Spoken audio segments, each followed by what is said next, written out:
Hi, we are back in Mumbai for another episode of This Is My Architecture. I am Abhishek Mahanti from AWS, and with me I have Siddharth from ZAPR. Welcome, Siddharth. Thanks for having me here. Well, it's a pleasure. So, Siddharth, why don't you tell us a bit about what ZAPR does? We are trying to solve problems into the media consumption domain. As a broadcaster, as a production house, we produce a lot of media content.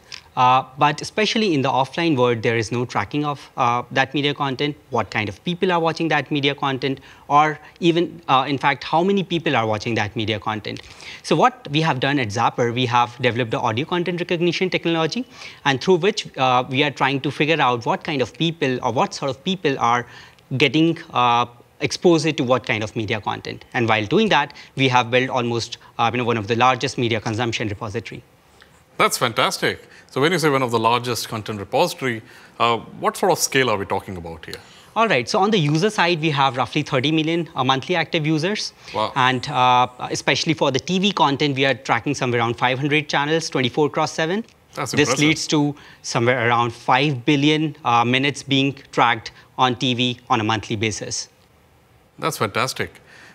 So, I'm sure you've encountered a lot of challenges while building something as complex as this. Why don't you, talk about some of the challenges you faced? So ACR technology is very, very compute intensive. So one of the challenge while designing the entire platform was how should we do it in the most cost-effective manner?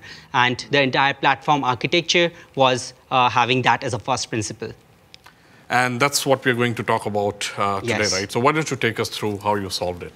All right, so in the audio content recognition space, the problem is two ways. One is the user side, and second is the reference side. What we really want to do is we want to figure out what kind of fingerprints are getting matched to what kind of reference, Okay. right? So we have the user side. On user, we have a SDK.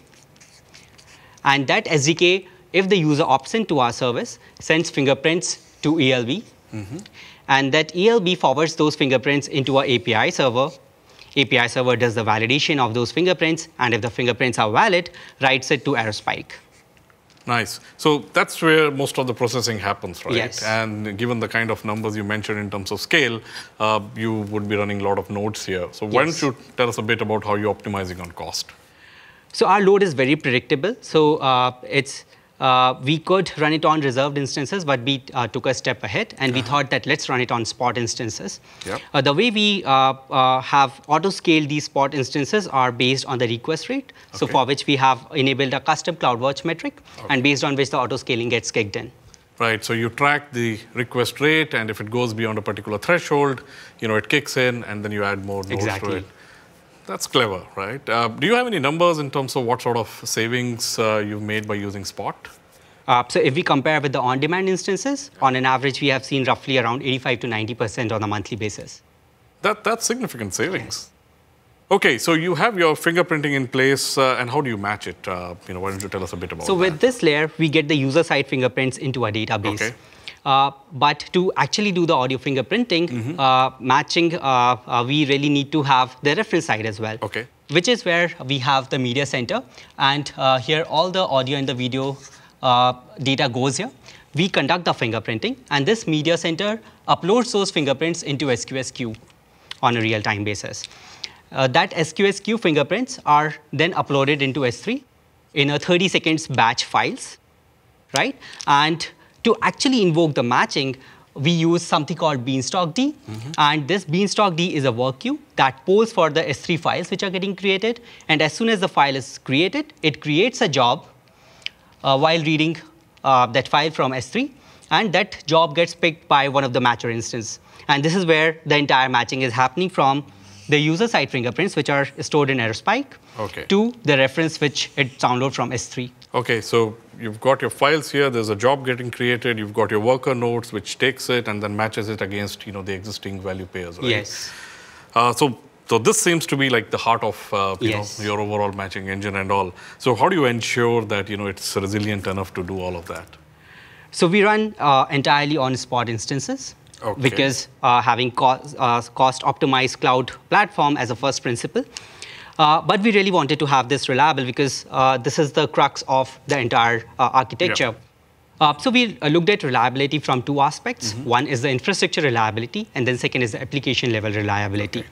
On the infrastructure level reliability, we follow all the good practices, best practices. For example, this is Spot fleet, has mix of instances, it is multi-AZ.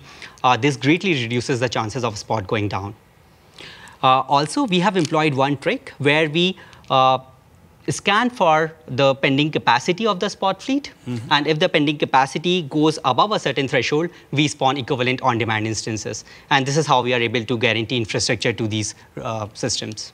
Oh, that's clever. So that way you're able to have some sort of base working nodes at all point of time. Yes, right? so that the latency of this entire pipeline is always controlled. Fantastic. Even on the application side, these matchers are completely immune to a machine going down. Okay. If a machine goes down, that job goes back to beanstalk D, okay. and some other matcher picks that up from the place where that matcher left the job. So the jobs are not lost, basically. The jobs are not lost, and whatever processing the matcher did till that point of time is resumed. You continue from that. Yes. That's great. I also see you've got Kafka here. So why don't you tell us a bit about how you're using Kafka? So the output of these matchers goes into Kafka. So this is the output where it says that this is the user, this is the time, and this is the content which this user was exposed to. This kicks in all the analytical engine after this, which is then used for sharing insights with our publisher partners, broadcasters, and even production houses. All right, so you have the fingerprints, you do the matching part, and the actual outcome goes into the Kafka part from where you pass it on to your end clients, which are publishers, broadcasters, so they know, what content is most viewed by users, yes. right? This is fantastic. I mean, very impressive. So what are you planning to do next? How do you want to take it to the next level? So we have really optimized from the cost perspective. Our next objective is to optimize this entire platform from the maintenance and the management perspective.